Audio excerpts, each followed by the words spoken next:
Hello, welcome to another edition of All About Anne's Art with Anne Laidler. Today I'm painting the fourth in my series of trees through the seasons, and I shall be painting a winter tree. I've already got my paint pre-mixed, which is a mixture of burnt umber and ultramarine blue. I'm just going to take some off. I'm using a number 10 round brush, and as you can see I've already got a sky painted, a nice winter sky. I used ultramarine blue and burnt umber to make it slightly greyer and wintry looking. And I'm going to start painting the tree at the base and go up. Paint it nice and dark. So this brown and blue mix is really lovely and dark and strong. So the tree base is not flat. It's got the roots growing out and it's anchored to the ground. So then I'm going to carry on painting up the tree.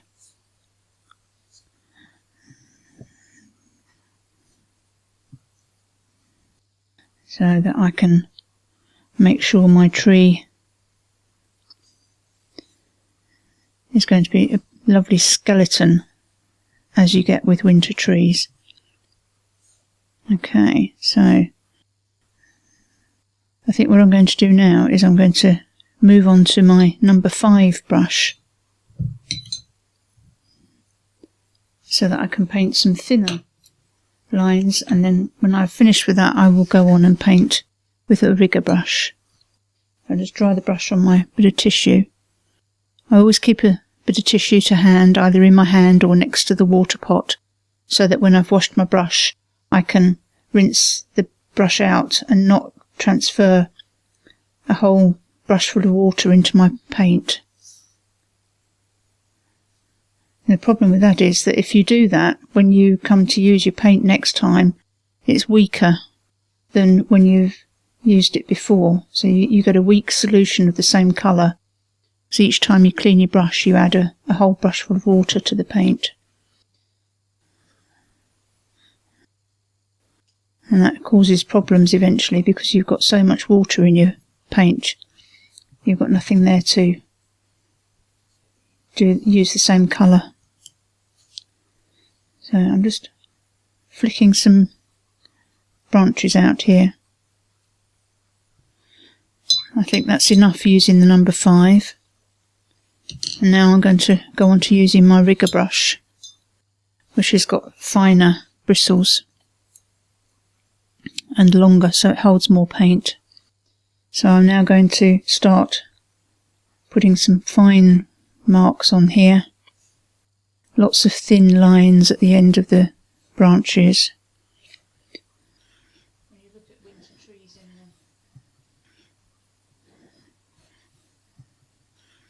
the winter, you see that around the edges of them there's lots of thin lines that look like a...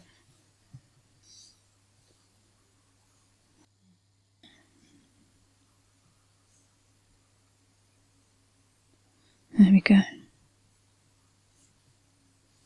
Put some over, some branches crossing over as well, so your tree's a bit more 3D. It's not, I need a branch up from there as well, so it's not all flat. I very carefully put my finger on my paint there, so I just need to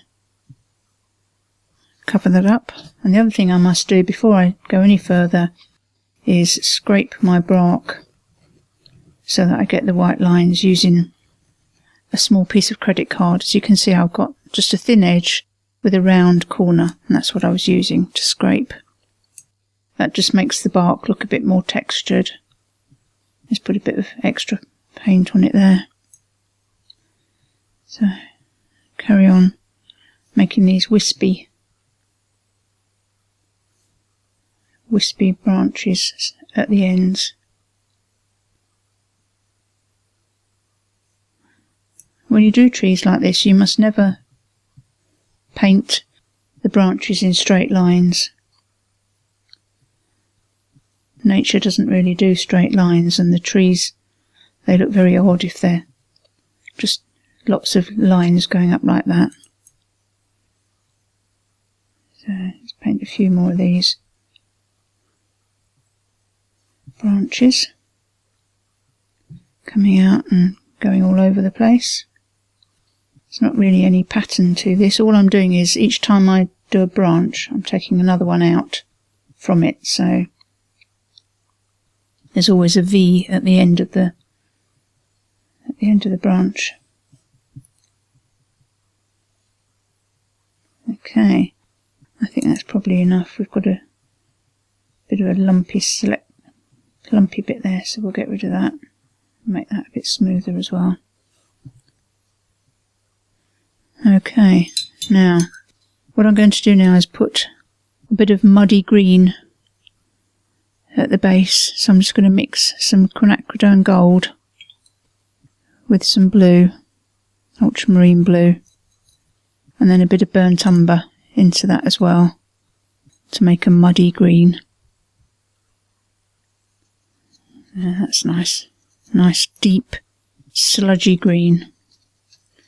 So we need the tree to be anchored to the ground somehow. I'm going to put a few flicks of grass up around the tree base. Like that. Add a little bit of extra blue, just a few darker ones.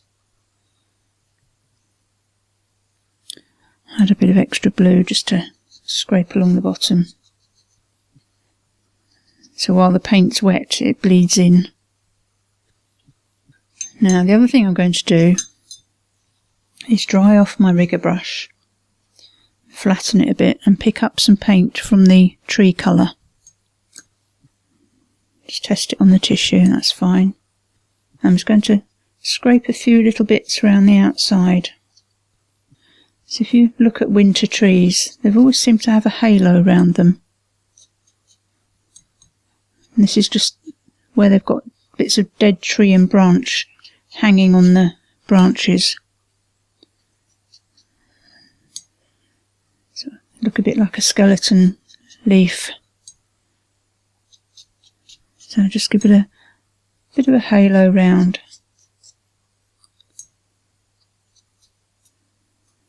And there we go. A little bit more down there. I think that's it.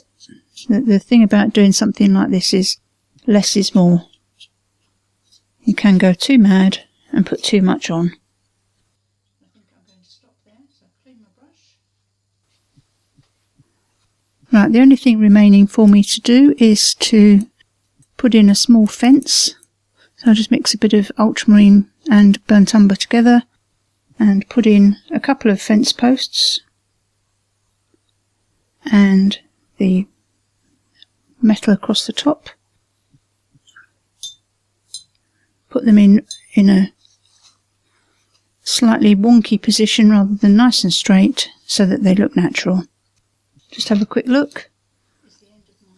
Yep, I think that's fine. So we've got a winter tree in burnt umber and ultramarine blue with a small amount of quinacridone gold for the green. And that is the end of my trees through the seasons.